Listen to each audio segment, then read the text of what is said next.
Once upon a time, in a cozy little burrow nestled under the roots of a giant oak tree, lived a squirrel named Qalbaz. Now, Qalbaz wasn't just any squirrel. He had the fluffiest tail, the twitchiest nose, and a collection of acorns so vast, it was the envy of every creature in Sunny Meadow Forest. But Qalbaz had a little problem. He was very, very proud. So proud, in fact, that the words "I am sorry" just couldn't seem to find their way out of his mouth. One bright morning, Qalbaz was busy sorting his nuts. He had his shiny chestnuts here, his bumpy walnuts there, and his prized jumbo acorns in a neat little pile. Just then, his best friend, a cheerful rabbit named Pip, hopped by. "Morning, Qalbaz," Pip chirped. "That's a fine collection. Mind if I borrow just one tiny acorn for my breakfast? I seem to have run out." Qalbaz's whiskers twitched. "Borrow a jumbo acorn?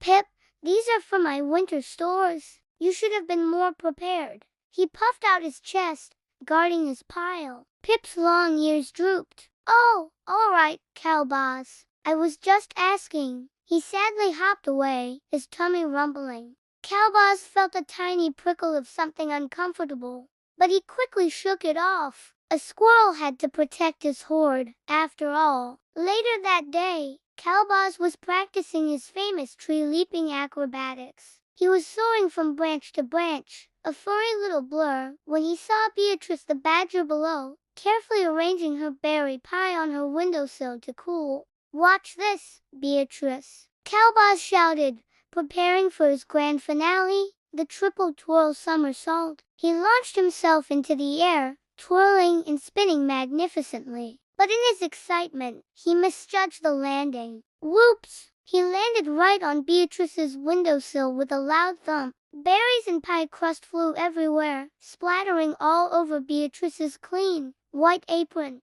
Beatrice gasped, looking at her ruined pie. "Oh, Qalbaz, my prize-winning elderberry pie. It's ruined." Qalbaz scrambled to his feet, dusting off his fur.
Qalbaz stared at the mess, his heart sinking. All his hard work, gone. Ollie flew down, looking concerned. "Oh dear, Qalbaz, I am so sorry. I should have warned you about the garland." He immediately began to help Qalbaz pick up the salvageable pieces. Seeing Ollie, who had done nothing wrong, apologize so sincerely made Qalbaz feel that prickle again.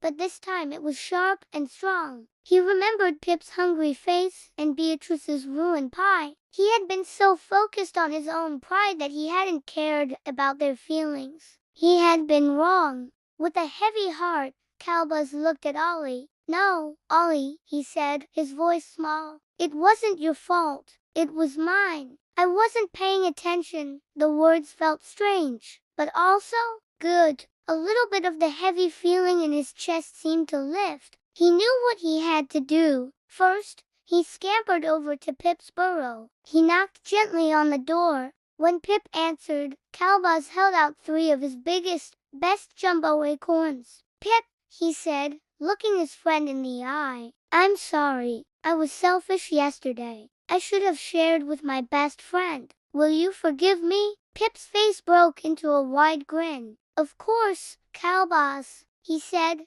giving him a big hug. "That's what friends do." Next, Qalbaz scurried to Beatrice's house. He had a basket filled with the juiciest wild berries he could find. "Beatrice," he said, his voice shaking just a little, "I'm so sorry I ruined your pie. It was all my fault, and I was rude about it. I hope these berries can help you make a new one."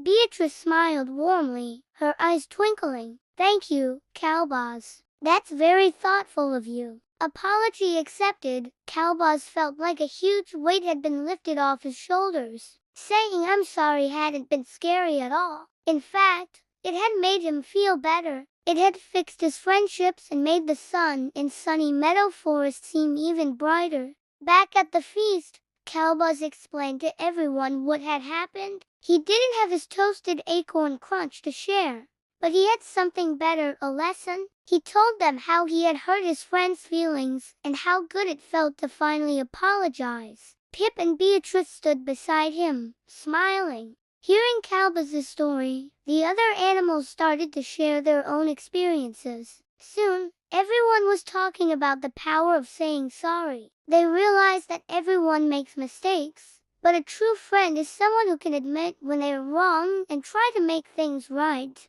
From that day on, Qalbaz was still the squirrel with the fluffiest tail and the most acorns, but he was also known for something else. He was known as Qalbaz, the squirrel who learned how to give a great apology. He understood that being proud of your acorns was one thing, but being proud enough to say "I'm sorry" was what truly made you rich. In his friendships, he discovered, were a treasure more valuable than all the acorns in the world.